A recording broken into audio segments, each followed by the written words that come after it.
Muy buenas, ¿qué tal estás? Bueno, como siempre estoy encantado de saludarte y poder ofrecerte un contenido nuevo aquí en World Media Podcast. Y como sabes, con esta sintonía y también con el protagonista que nos va a acompañar, como es habitual, Manu Díaz, vamos a hablarte del mundo del cine, del mundo del entretenimiento, de series y de unos bichitos que hicieron estragos en los 80. Porque los Gremlins son los protagonistas en el día de hoy. Regresan a través de una serie, en este caso de animación, y vamos a saber un poquito más de estos, elementos, por llamarlos de alguna manera, que hace muchos años algunos les dejaron bastante desubicados, ¿no?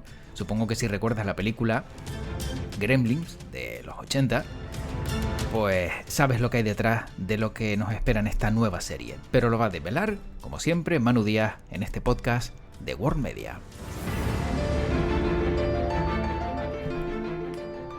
Y seguro que Manu siempre ha sido muy cauto a la hora de echarle agua a algo que tiene pinta de poder multiplicarse como puede ser un gremlin. Manu, ¿qué tal? ¿Cómo estás?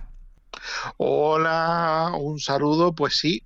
Bueno, hay que tener cuidado a qué salpica uno con agua, aunque tengo que decir que yo he comido alguna vez después de medianoche y no me ha sentado mal.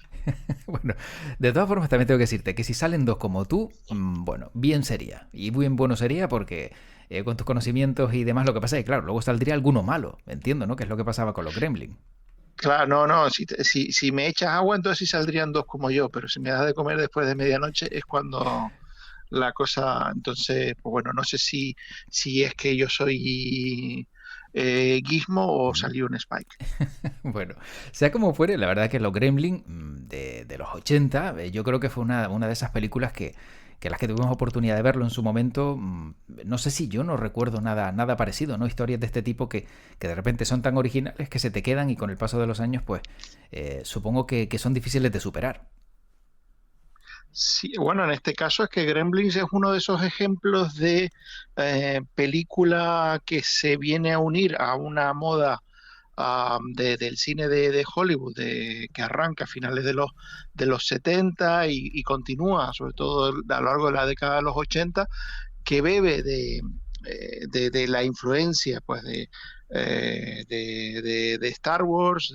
ET no está muy lejos de los Gremlins, al fin y al cabo. Es una película en este caso no son niños, son más bien tirando ya adolescentes, pero con un bicho entrañable y en este caso pues otros bichos que no son tan entrañables.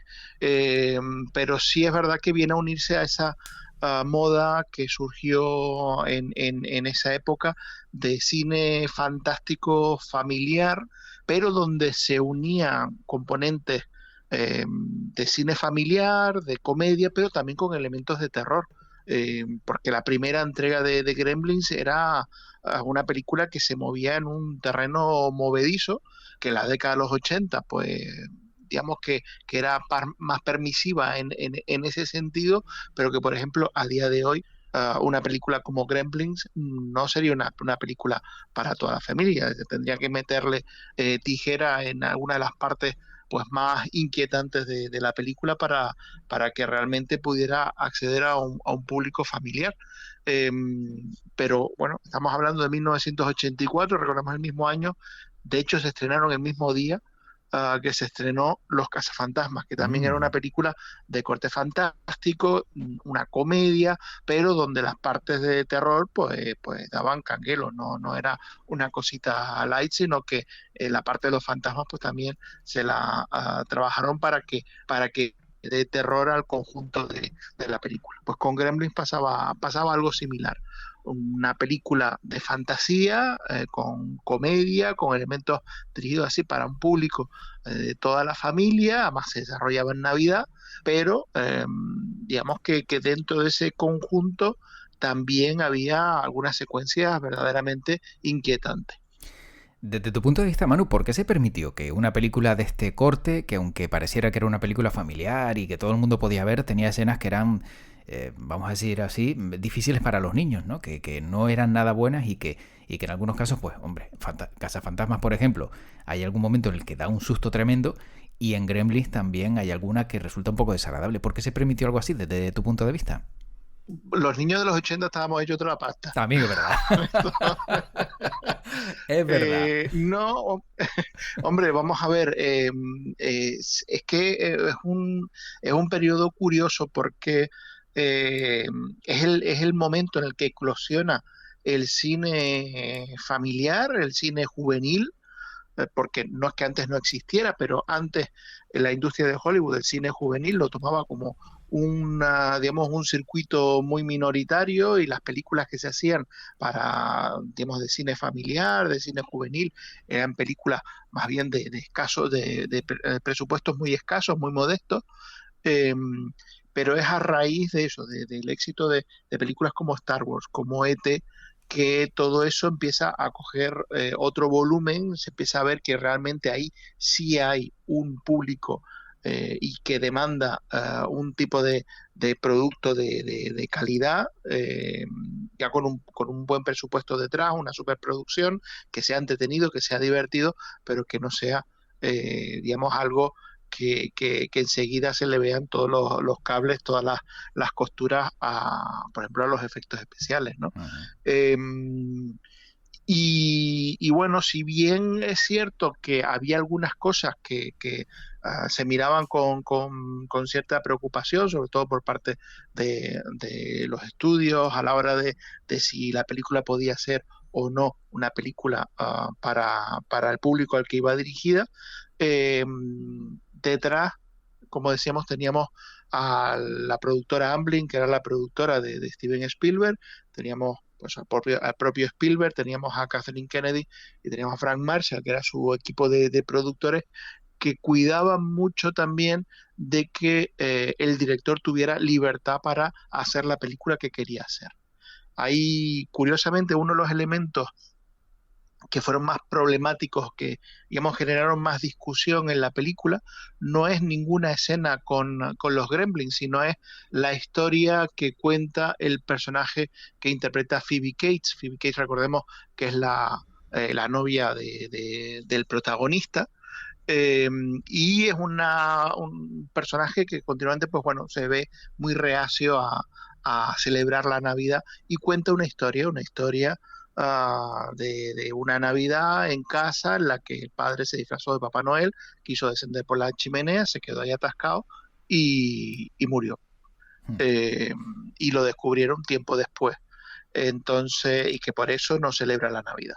Y claro, esa historia realmente es una historia muy dura, muy Sí, dramática pues sí. y muy siniestra. Eh, y el estudio presionó para que esa escena se cortara, para que esa historia que cuenta ese personaje, que realmente es lo que viene a explicar un poco, digamos, el trasfondo dramático de ese personaje, pues que se eliminara y que no estuviera ahí.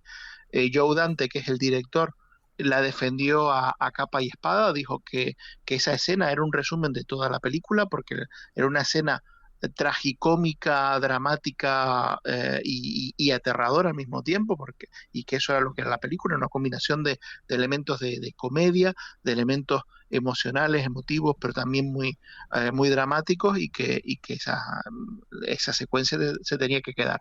Spielberg, que no estaba muy de acuerdo con la secuencia, sí entendió que eso era una decisión del director y lo protegió, y por eso esa secuencia se quedó. Pero fíjate que curiosamente la escena que fue más problemática no era una escena explícita, digamos, violenta. Y hay momentos, por ejemplo, la mítica secuencia de los Gremlins en la cocina y en el árbol de Navidad. Sí. Al principio es una de las que más recordada, y porque es una secuencia realmente aterradora, que sabes que están las criaturas por ahí sueltas, el espectador vive la angustia de la madre del protagonista, que se ve en un momento rodeada por esas criaturas las que no puede controlar. Pero bueno, con esa parece que no hubo tanto problema, sino con esa historia de el padre vestido de Papá Noel. Claro, lo que demuestra también que hay veces que historias bien contadas son, digamos, más dañinas, ¿no? Que a lo mejor una imagen, como dices tú, que pueda hacerte sentir terror, ¿no? Porque, claro, esa historia a lo mejor alguno habría dicho, bueno, como es mentira no pasa nada, pero si está bien contada, puede hacer más daño incluso que una imagen, pues dura. Sí, y que bueno, que al final es una secuencia que viene a ser, digamos, un homenaje a lo que es la tradición oral, a contar cuentos en este caso no es delante de una hoguera, no es reunidos en el bosque, pero es un elemento que también en el cine de los 80 se promulgó mucho, ¿no? En vez de escenificar algo y que el espectador lo vea, tener un personaje que lo cuente, y la forma en la que lo cuenta es realmente lo que resulta inquietante, lo que resulta aterrador o lo que resulta dramático, resulta trágico, la forma en la que lo cuenta. Y aquí en este caso, pues eso fue una escena que a lo mejor otro director podía haber hecho un flashback y que se viera lo que había pasado, y sin embargo, pues bueno, optaron por la línea más económica, pero también más efectiva, y es que el personaje lo contara como el que cuenta una anécdota que le había sucedido, Mm. y que realmente ahí es donde se explica todo el trasfondo psicológico de ese personaje que hasta entonces, pues bueno, tenía un comportamiento bueno, no es que el espectador estuviera esperando que se explicara, pero sí resultaba peculiar. Claro.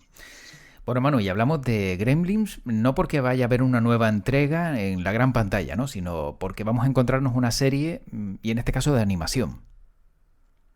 Sí, efectivamente. Bueno, en 1984 la verdad es que Gremlin fue un éxito asombroso. Fue una película que gustó mucho, que tuvo una muy buena recepción en taquilla. Y fíjate que estamos hablando que se estrenó el mismo día que Cazafantasmas, y se estrenó, si no me equivoco, un par de meses después de Indiana Jones y el Templo Maldito. O sea, que estamos hablando de un año en el que realmente hubo mucho cine muy taquillero, y que ha pasado también a la historia del séptimo arte.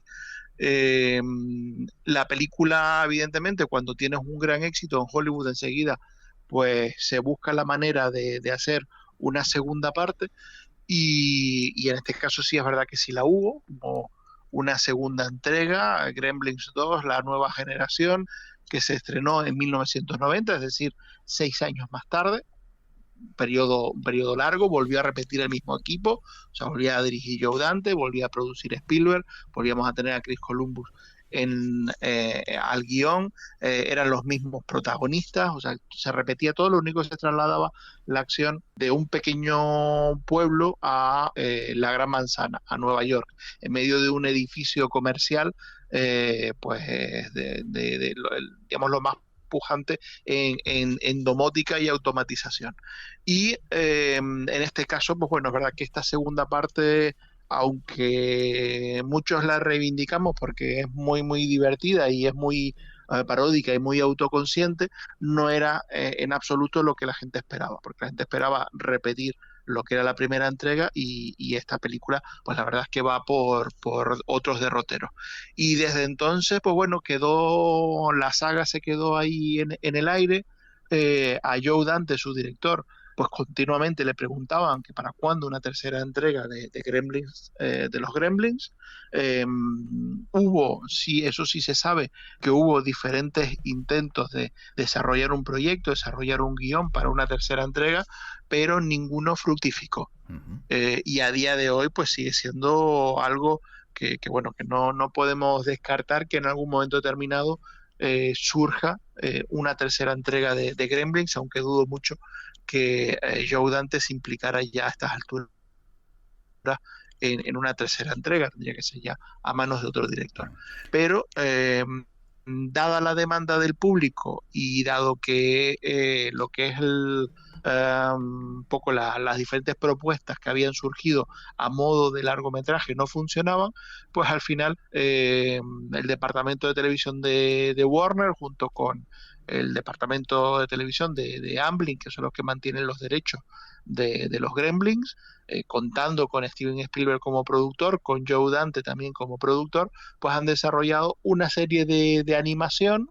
bueno, que se puede ver en HBO Max y que se titula Gremlins, Los secretos de Mowgli, y que en este caso es una precuela, nos lleva al año 1920 a Shanghái y supone el primer encuentro de, bueno, digamos, ese anciano venerable que tenía una tienda de curiosidades, que era donde arrancaba la primera película, pues ese anciano cuando todavía tenía 10 años y se encuentra por primera vez con Gizmo, y a partir de ahí pues empiezan a llevar a cabo, a correr diferentes aventuras, sobre todo pues bueno, buscando un tesoro legendario y por supuesto pues bueno, con digamos la contrapartida de los Gremlins también pues ejerciendo ahí su presencia.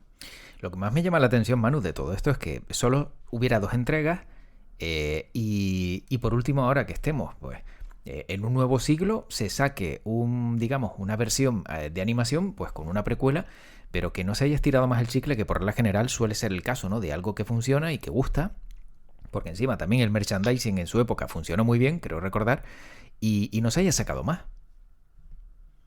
Bueno, yo creo que en este caso todo viene porque, por lo que decíamos antes, porque el control no es de Warner, el control es de Amblin, el control es de Uh-huh. Steven Spielberg. Y Spielberg, si bien es un productor al que, como productor, tiene una mirada muy comercial, eh, también siempre ha sido reacio a alargar eh, sagas que ya no tienes donde rascar Yeah. o que él cree que ya están cerradas. Recordemos que el primero que siempre ha sido reacio en hacer una segunda parte de ET ha sido el propio Spielberg y en este caso pues bueno, sí es verdad que eso, en los 90 surgió Gremlins 2, pero ni Joe Dante ni Spielberg han estado por la labor de sacar adelante una nueva entrega si realmente no consideran que esta es absolutamente necesaria o que al menos que los elementos que tienen, eh, pues la historia que han desarrollado, el guión que puedan tener, el presupuesto que haya detrás de esa producción, pues pueda, digamos, mantener el listón de las 2 entregas anteriores. Luego, claro, también en los 80, si no me equivoco, le salió un rival, aunque no tenía mucho que ver con los Gremlins, que fueron los Critters, ¿no? De estos sí hubo, no sé si hasta 5 ediciones, o por lo menos 4 y alguna más en 2019, creo recordar, que aunque no era lo mismo, los bichitos pues algo se parecían un poco. Sí, bueno, efectivamente los Critters fueron una variante, si los Gremlins, digamos, versión comer después de medianoche, Mm. eran, digamos, unas criaturas más que malignas, eran gamberras. eh, pues los Critters venía a ser un equivalente. Lo que pasa que en este caso, en vez de ser una criatura milenaria procedente de la cultura china, pues aquí eran seres extraterrestres que llegaban al planeta, digamos, delincuentes que se consiguen fugar en una nave y aterrizan en un pequeño planeta y a raíz de ahí, pues bueno, de entre eh, cazarrecompensas espaciales que vienen a buscarlo y el encuentro con una familia terrestre, pues teníamos la película ya montada, ¿no? Y efectivamente, los Critters es verdad que tuvieron hasta 5 entregas, Uh-huh. eh, de las cuales solo las 2 primeras pasaron por, no, las 3 primeras, perdón, las 3 primeras pasaron por salas de cine, el resto pues fueron directamente a formato doméstico. Y como curiosidad, pues bueno, también que en la tercera entrega hizo su debut un actor que ahora es, digamos, una de las puntas de lanza del estrellato, que es Leonardo DiCaprio. Anda, fue en Critter donde lo vimos por primera vez. En En Critters Critter 3, 3. en Critters 3. Anda, pues, Sí, casi nada. Lo que son las cosas, ¿no? sí. Todo el mundo tiene un pasado, pero bueno, oye, mira, también que le ha ido, también que le ha ido. Oye, Manu, la serie nos vamos a encontrar que siendo de animación y supongo que después de esa experiencia, ¿no? De 1 y 2 de Gremlins, no sea tan dura, ¿no? En algunos casos, sino a lo mejor esté un poquito más edulcorada. Bueno, estamos en 2023 Mm. y sí, es una serie infantil, es una serie de animación infantil.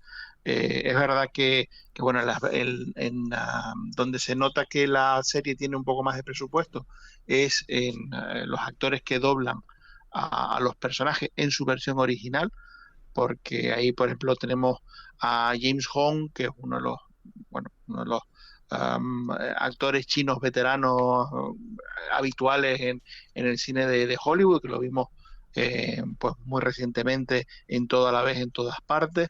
Tenemos también a Ming-Na Wen, que la hemos visto pues en serie, por ejemplo, el libro de Boba Fett, muy recientemente. O sea, que tiene detrás un reparto de voces también importante. Es curioso porque entre las voces está Zach Galligan, que es el protagonista de las dos películas de Gremlins. No sé si es que sale el personaje a lo mejor con algún tipo de, no sé, alguna secuencia que se desarrolle en el presente o que por hacer el guiño, pues le pone la voz a Mm. alguno de los personajes en la época de 1920. Y también por ahí está poniendo la voz George Takei, el Zulu de Star Trek, o sea que han aprovechado para reunir un reparto importante. Pero, como tú bien dices, esto es una versión infantil siglo XXI, no una Mm. versión infantil años 80. Sí, porque si sacan una versión infantil de años 80 en el siglo XXI, las demandas que les caen, vamos, los arruinan, ¿no? Como te decías tú antes, aquí los chavales de a día de hoy no están hechos de la misma pasta, ¿eh? Las cosas como son. Efectivamente, Mm. hombre.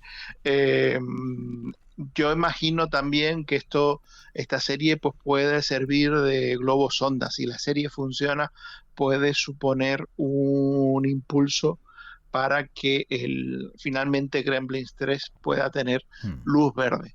Sí. Eso sí, eh, de nuevo, ese Gremlins 3, en caso de suceder, no va a tener nada que ver con la primera o con la segunda entrega. Como decía antes, no va a estar Joe Dante detrás. Spielberg puede que se involucre de manera distante, pero mantener su puesto como productor, eh, pero va a ser una versión suave para el público actual, Mm. no va a ser la salvajada de 1984. Seguro, seguro que no. Bueno, Manu, para ir acabando, ahora te pediré que recordemos, porque quien no conozca a los Gremlin, pues decirles lo que le pasaba, ¿no? Y qué era lo que estaba prohibido, si tenías uno en casa o uno cerca. Pero como curiosidad, estaba buscando información y parece que las marionetas que se utilizaban para dar vida a los Gremlin eran tan valiosas, pero tan caras, y sobre todo tan valiosas y escasas, que los productores y trabajadores de la película, cuando se marchaban, tenían que pasar por revisión sus coches, les miraban el coche de arriba abajo para asegurarse de que nadie las robaba. Porque además también digamos, eran suculentas. Sobre todo a lo mejor las más tiernas, pero también las más salvajes, ¿no? Con lo cual, pues era una medida de seguridad para evitar que alguien se quedara con una de ellas. Bueno, estamos hablando de una época en la que no existía, bueno, sí existía, pero la tecnología digital todavía estaba en pañales, no se podía hacer personajes digitales como seguramente, pues si hay un Gremlins 3 seguramente pues estarán hechos por ordenador, no serán animatrónicos, o si acaso habrá una combinación de ambas técnicas. En aquel momento lo que estaba más perfeccionado era el animatrónico, que son, pues eso, digamos, marionetas articuladas y que se podían manejar a una cierta distancia. El creador de las marionetas originales fue Chris Wallace, que fue quien creó las criaturas, todos los gremlins de la primera entrega, y efectivamente en 30.000, 40.000 dólares lo que costaba cada una de esas marionetas. Wow. Y bueno, no se podían permitir el lujo de estar perdiendo marionetas porque sí, porque alguno se quisiera llevar algún recuerdo. Así que efectivamente sí es verdad que los miembros del equipo comentaron que en su momento pues tenían que les miraban el maletero del coche a ver si se estaban llevando alguna. Sí, pues, un despiste, Y ¿no? después sí, ay, fíjate, curioso, yo pensaba que era el llavero. Eh, y la segunda parte, sino que creó todas las marionetas, fue Rick Baker, uno de los mayores especialistas en cuestiones de protésicos, de maquillaje, de crear animatrónicos. Fue el creador de la transformación de un hombre lobo americano en Londres. Mm. Y claro, en Gremlins 2 es que la primera entrega de Gremlins tenía tres variantes. Tenías a Gizmo, que era Mowgli, y después tenías, dentro de los Gremlins, tenías a Spike, que era el líder, que era el que tenía la cresta, y después tenías el resto, que eran todos iguales, eran todos feos, pero todos iguales. En este caso, para Gremlins 2, como los Gremlins tomaban una serie de pócimas genéticas y cambiaban, pues Rick Baker creó 1001 variantes de Gremlins, desde el Gremlin intelectual, que aquí le puso la voz Constantino Romero, Así. había la chica Gremlin, que era como un personaje despampanante y seductor, tenías el Gremlin eléctrico, tenías 1001 variantes de Gremlins, todo eso fueron creados por Rick Baker.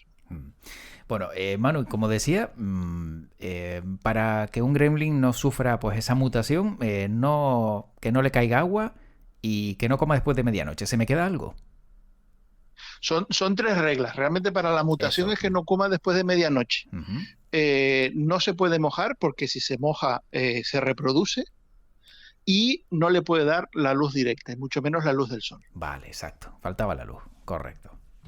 Sí. Bueno, pues ya lo sabemos, por si a alguien le regalan alguno, pues que sepa que tiene que tener mucho cuidado por lo que pueda pasar, y sobre todo porque te aparezcan todos los que aparecieron en la segunda parte, que me había olvidado yo, es verdad, de ese gremlin inteligente con la voz de Constantino que tanto marca, Manu, pues la verdad que ha sido un placer recordar, ¿no?, alguna buena película de los 80, también con esa serie que llega ya, aunque sea de animación, y veremos, como tú bien dices o vaticinas, que bueno, puede ser el primer paso para una tercera entrega. En porcentaje, ¿cuánto crees que podría ser esa tercera entrega? ¿Estamos en un 80, en un 70%? Hombre, yo creo que siempre hemos estado ahí al filo de que se hiciera. Y ahora que estamos en una época que se tira mucho de nostalgia, se tira mucho de recuperar clásicos del pasado y demás, yo creo que estamos muy cerca de que se pueda generar un Gremlins 3. Lo que sí es verdad que hace falta generar un poco de run run, y si la serie funciona, pues el run run sale. Sí, efectivamente. Bueno, Manu, pues estaremos muy atentos a ver qué pasa, y como siempre, un placer escucharte y disfrutar de este ratito de entretenimiento y del mundo del cine. Y como siempre, pues toca decir que tu podcast te acompañe, y cuidadito con lo que comes después de las 12. Pues larga y próspera vida, aunque nos tengamos que duchar menos. Sí, bueno, yo creo que ahí algunos a lo mejor lo llevan a rajatabla, cuidado. No nosotros. Bueno, Manu, hasta la próxima, chao. Hasta luego. Hasta la próxima.